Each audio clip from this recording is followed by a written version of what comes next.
A middle-aged piano teacher walks through an airport. Luggage in tow, she's strolling across another stretch of gray tiles, scanning for her terminal. Apart from the odd announcement overhead, it's mostly quiet. Instead of finding her gate, she unexpectedly runs into some familiar faces, a couple whose daughter she taught ages ago. The girl was determined, from what she can remember, very focused and always wanting to learn more. For a while, the trio chat. They talk about the weather, about their destinations. Finally, the teacher asks, "What's Anna been up to?" The couple pauses. They turn to look at each other. Then they tell her that Anna's spent years traveling around the world and that she's now been to over 90 different countries. She loves it, they smile. And one day she wants to start her own travel-based business. I'm Catherine Vasilopoulos, and this is And So She Left, the podcast about incredible women founders and the wisdom they uncovered beyond the corporate world.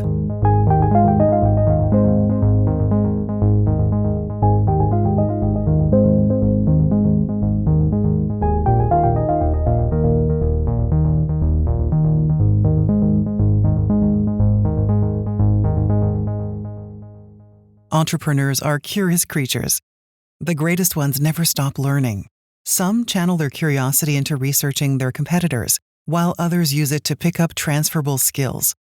For Anna Lee, her curious nature allowed her to learn much more than piano chords.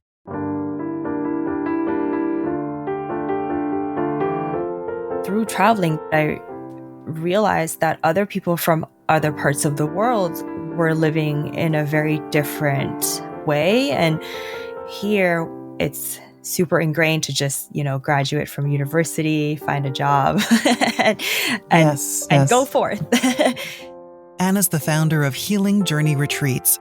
She uses neuroscience and therapy to help professionals overcome burnout and stress. So I partner with therapists and psychologists as retreat facilitators to offer a more evidence-based approach while still incorporating yoga, beach time, and fun things like snorkeling with turtles. But during her 10 years previously working in the tech space, Anna herself was burned out, depressed, and anxious. I'm a really passionate person, and I don't really know how to dial that down. I think I care too much. And so in a way, I think that's a double-edged sword, because then you give yourself your fullest. And I used to pride myself in being that person who is such a hard worker and goes above and beyond of what I was asked to do, and, improving processes like left, right, and center. But then I realized that, it wasn't sustainable for my mental health. I would just burn out and then I would kind of crash. You mentioned something just now that made me go, when you said you care too much, do you equate that with high performance? People who just outperform everybody else because they care too much. Oh, yeah. I think for me, that is definitely the case. I think I'm a very type A perfectionist, and I used to, have that as a selling point, not even on purpose, but just naturally. I would say, good enough is not good enough. Let's say during interviews or once I'm at a job, I just always held myself at a really high standard. And maybe that has something to do with my dad being a surgeon. And, ever since I was young, he'd say, you either do it perfect or you don't do it at all. And then it was during my adult lives that I realized, okay, we're not doing surgery here all day, and people's lives are not at stake. I guess you're lucky in that you have an opportunity to say, well, this isn't brain surgery. You can literally say that for certain things. But I was going to say that level of that sense of perfection comes from somewhere. We learn it as children by observing our environment, the adults in our lives. So I'm curious to know, what did the burnout look like for you when you started feeling it at work? I think it was just a lot of irritability. I think I just became this like monstrous person. It was hard to contain this anger or something inside of me. And, I guess coupled with the perfectionism, and when I felt burnt out, it's like I was so mentally exhausted, but at the same time, I wanted to push through for some reason. And then that just kind of came out in such, I don't know, toxic ways. Like I would, find myself feeling like I need to roll my eyes at meetings or something, if I heard something that I didn't align with. And back then, Right. I was like, but why can't we do things like this way? And why can't it just be XYZ? So yeah, I think it was just complete anger and resentment for no reason. It spiraled into, more physical symptoms like waking up with a piano on my chest type of feeling, Oh, yeah. feeling like my arms had, concrete in my veins. It was very physical. And, just kind of dreading work, even though, I had supportive colleagues who kind of were going through similar experiences. And then I felt like I was not able to do simple tasks like write emails or, just the things that are so easy to do would take me minutes. And I was like, what's happening? Why can't I focus? Like you waited till the physical manifestations showed Yeah. up and then said, okay, this is it. I have to do something about it. And leaving a situation like that is actually very wise. So, Yeah. yeah. But it's hard, it's so hard because you're like, one of the most essential part of our lives is having a job.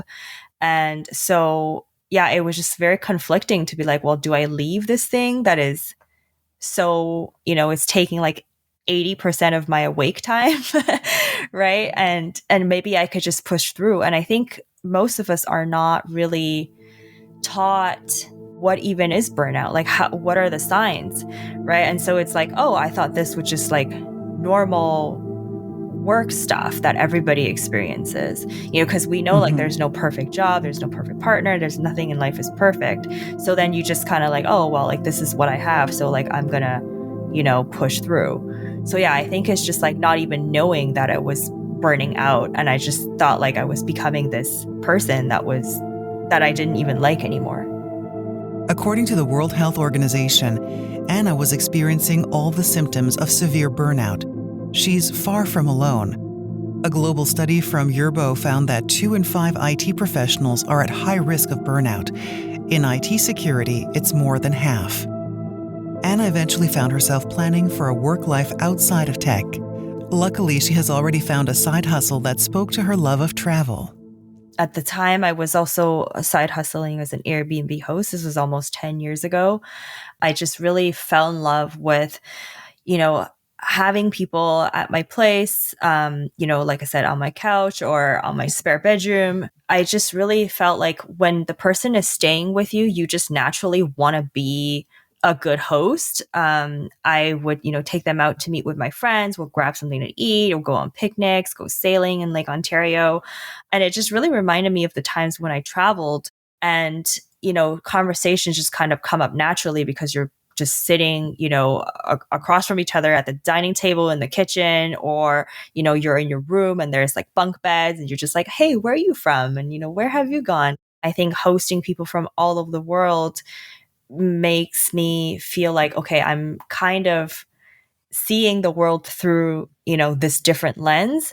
And, I've hosted people from all over the place and they all love that I was able to show a piece of my life in Toronto and my friends and, where the locals go and what we do and what we talk about. And yeah, I think that has really shaped me. And again, like being a passionate person, not able to dial down the care too much.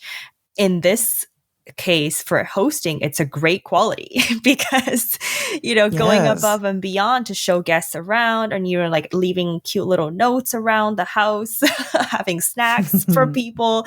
It really creates that kind of memorable bonding experience with guests. Hosting on Airbnb has definitely also shaped me to who I am today. And it has brought me tremendous fulfillment and joy when, that was something I couldn't find, let's say, in a job per se. Anna's passion served her well as an Airbnb host. She cooked with guests, made sure they were comfortable, and even took them out on the town in the evenings. And when she eventually wanted to break away and travel herself, hosting offered her a financial foundation. Yeah, I think I had made some, good income from that, having people stay at my place while I was traveling elsewhere. And so I thought, you know what, I have a good enough runway to just take some time off for myself. And especially after seeing Europeans and Australians traveling the world for weeks or months long at a time, I thought, okay, maybe this is something that I want to do. So then I, handed my resignation letter. I told my landlord, like, I'm canceling my lease. And then I just kind of packed everything, moved everything into storage, and had all my stuff in a backpack. And I thought, okay, let's go travel the world. And I think I spent something like 11 months going through all of the countries in Southeast Asia. In my 20s, that trip really opened my eyes to what living life felt like. And I'm super grateful that I kind of took that time in my life to enjoy something like that, because, as we get older and older, it's harder to take something like 11 months off to travel alone. So I have no regrets that I did that. And I'm super grateful for that experience. And as she backpacked through lush jungles and open city spaces, Anna found her demeanor and personality changing. She adopted a growth mindset, a stark difference from the unhappy tech worker she once was. The journey wasn't without its challenges, but this time Anna found herself welcoming them with open arms.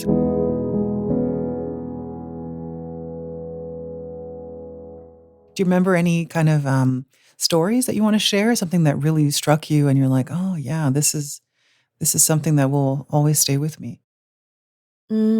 Yeah, I think the biggest lesson from that trip was just that, we can't really have everything we want at the same time. And that being like time and money, because I was finding like, okay, well, now I have all the time in the world and I do have, a small runway, but I have to think about every dollar that I was spending. I think, making decisions like, here's a flight that can get you from point A to B for $150 versus taking a 46-hour bus, train, boat transit to get you, but it's only like $30. And you're like, okay, I'm going to think about that. So I've taken a lot of slow travel ways. And I mean, they were all experiences, I had to stay on a boat and like they oversold the ticket. So I was in the engine room and it was like 40 degrees, but I don't know. It was just like such an experience because like there were so many other travelers and everyone just started talking where they have gone and where they've been. And it's like a small silver lining, right? In something like that. And I do remember in Cambodia and Laos, there were so many children who were just running around without shoes. And the people there they really don't have much, but then they really have the most genuine smile on their face when I, would make little origami cranes as like little things because they don't speak English, right? I would just like tear off a page from my journal, make a little origami, give it to them, and then they would just light up completely. Like they've never seen this little bird that can like move if you pull on the tail. I would draw little pictures of their faces on my notebook. I would tear it down and then like tore it off and like hand it to them, and they would just be so happy, and then they would like go back, run around, bring their friends back, and yeah, I think it's just like little moments like that I feel like, wow, here I was hustling so hard for money, and here there are so many people who really just have the most, I don't know, purest of intentions. Yeah, I'm smiling because I did the same thing once on a holiday. I made an origami frog. And then if you push on the bottom, yeah, then like it jumps. you push on its butt, it jumps. Yeah.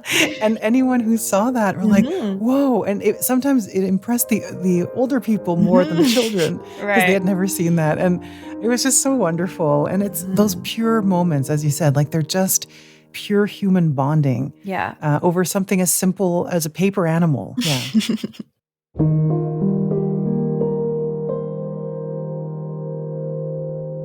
After years trekking across the world's most vibrant regions, Anna went back to the tech industry.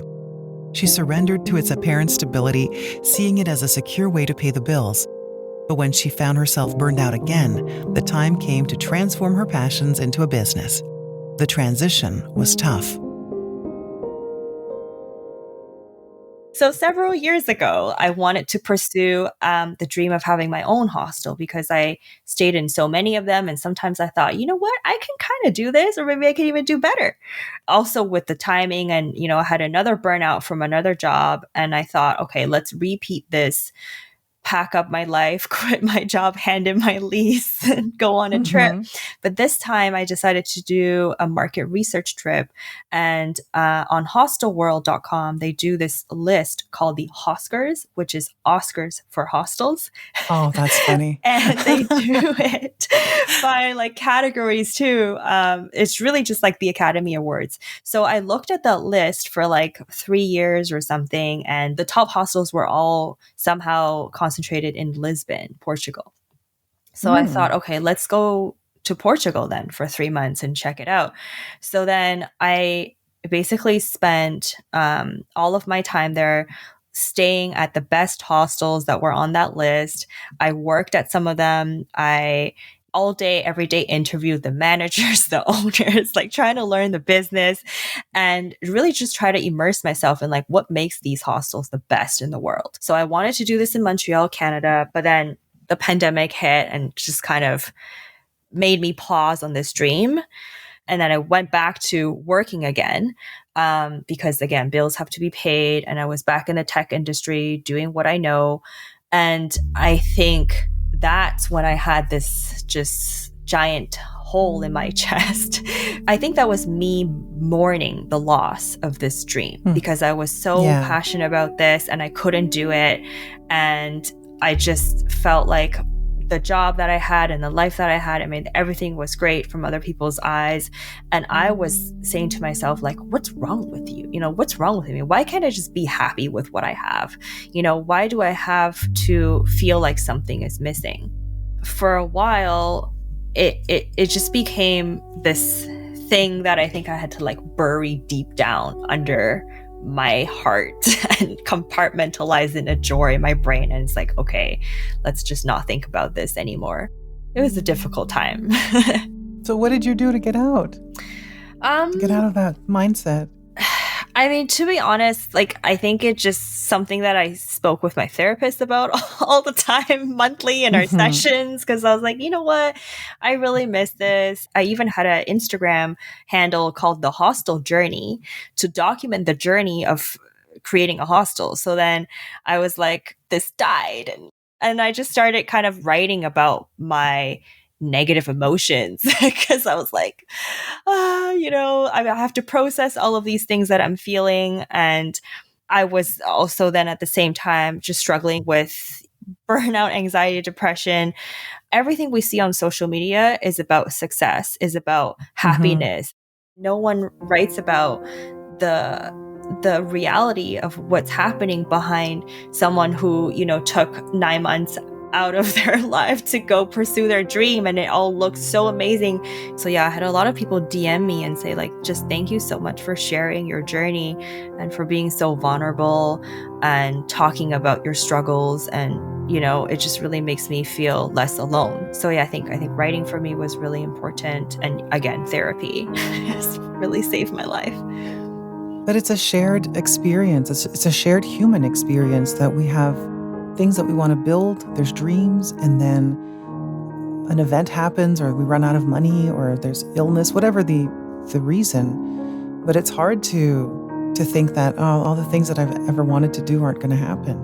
So of course it puts you in a state where you have to do, you go through the mourning process, and you have to come out of it on the other side thinking, okay, I have to do something with my life. What do I do next? Yeah. It's not like whenever I wanted something to happen, then the universe is like, okay, well, here you go. I thought, okay, maybe I just have to be patient. Maybe, it's just not time yet.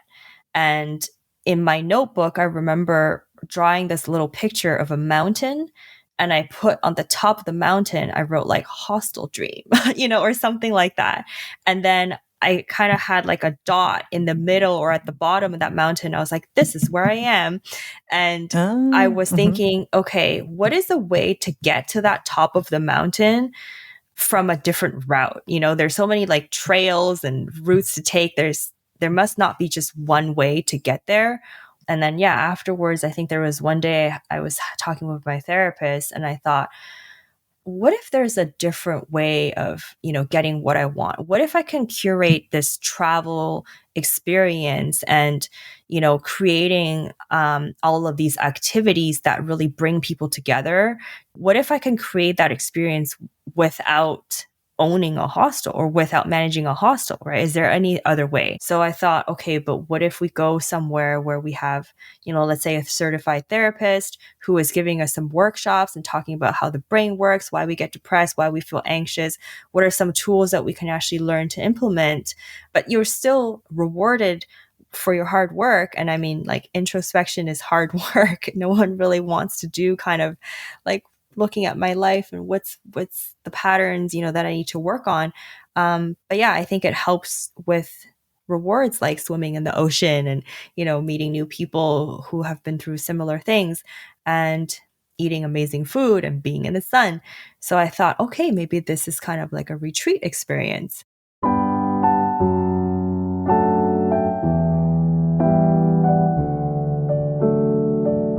There's this diagram called the ikigai in this Japanese concept where it's like 4 circles, what you're good at, what you love to do, what the world needs, and what you can get paid for. And I was like, maybe there's something I can do with this. Today, Anna's happier than ever. Her next retreat is in Tulum, Mexico. Guests will be nestled in Quintana Roo, a lush jungle near the crystal clear shores of Akumal.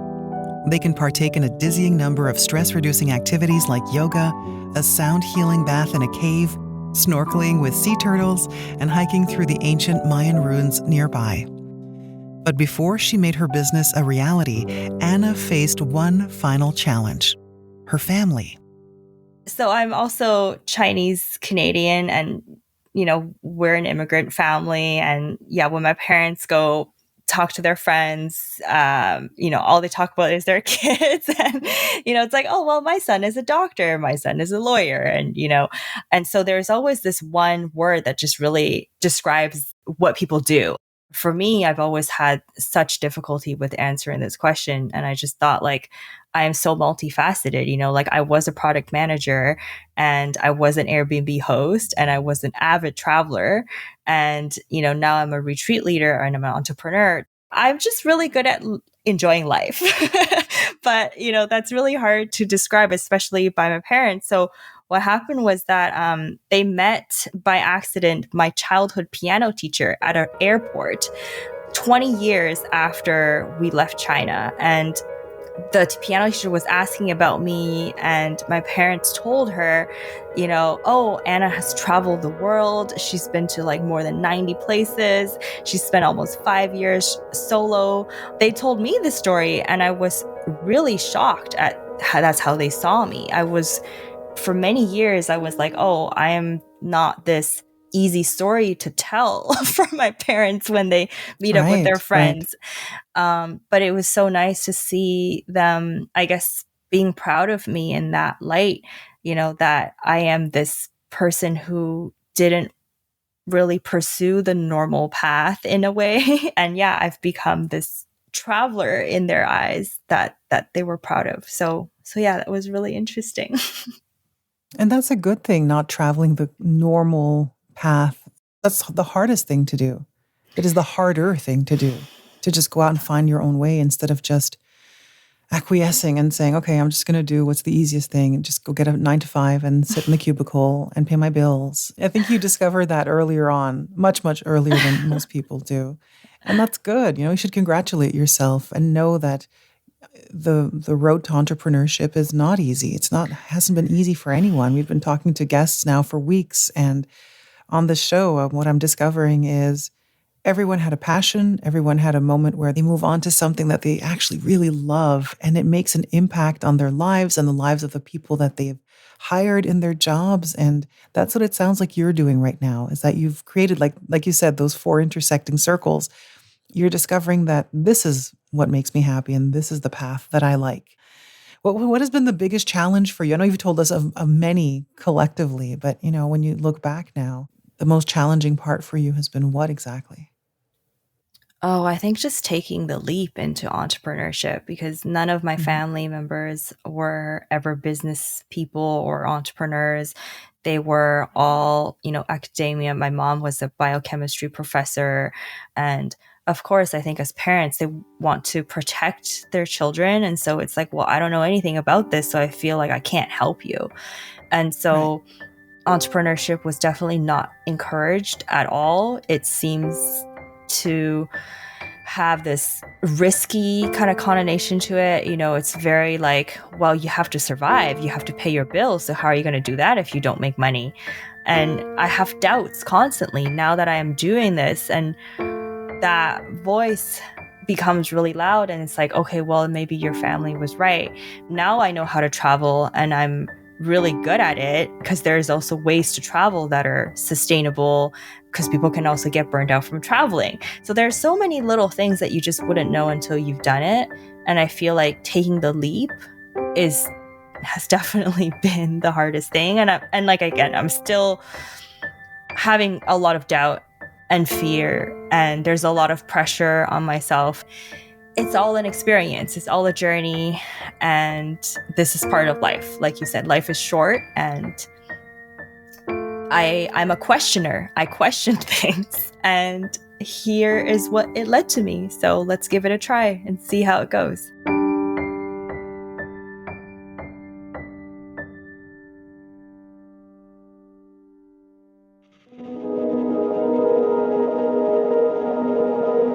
Thank you so much to Anna Lee. You can learn more about Healing Journey Retreats through the link in the episode description.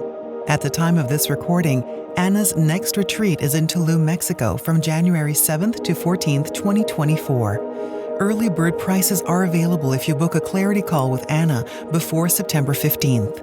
You can sign up through the link below. If you like the show, please rate, review, and subscribe to And So She Left wherever you listen. Your feedback helps us to better serve current listeners and reach new ones. You can also fill out our quick feedback form. It's just 5 questions long, and your response will help us to make the show that you want to hear. And So She Left is made by Cansulta and Ethan Lee. We'll be back next Wednesday with a new episode. Our music is by Chris Zabriskie, edited for your enjoyment, and you can find a list of all the songs you heard here in the episode notes. I'm Catherine Vasilopoulos, and thanks for listening.